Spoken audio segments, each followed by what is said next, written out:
జగమంత కుటుంబం నాది, ఏకాకి జీవితం నాది అని ఊరికే అనలేదేమో. మీకు చాలా కావలసిన వాళ్ళు, నా వాళ్ళు అని అనుకునే వాళ్ళు మిమ్మల్ని అవసరానికి వాడుకొని అవసరం తీరిపోయిన తర్వాత నువ్వెవరు అన్నట్టుగా చూసే పరిస్థితుల్లో వాళ్ళు అలా చేసినందుకు బాధపడిపోతూ మీలో మీరే కుమిలిపోతూ అలాగా డిప్రెస్డ్గా ఉండడం వల్ల ఉపయోగం ఏముంటుంది చెప్పండి? ఆనందపడండి వాళ్ళ నైజం బయటపడిందని. సో మనకి మనం కావాలి అనుకునే ఒక ప్రపంచం ఖచ్చితంగా ఉంటుంది. ఆ ప్రపంచంతో కనెక్ట్ అవ్వండి. చాలా ప్రపంచం ఉంది, ఎక్స్ప్లోర్ చేయండి. అందరూ మనవాళ్లే.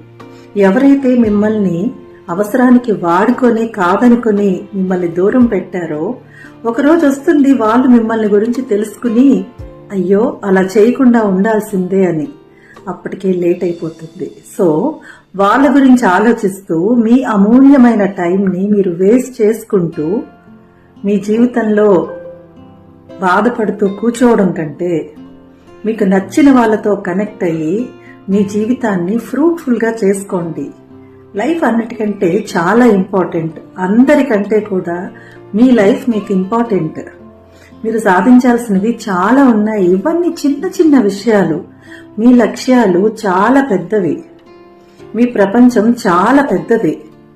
ఇలా ఒక్క దగ్గరే స్టక్ అయిపోకండి. అర్థమవుతుందా?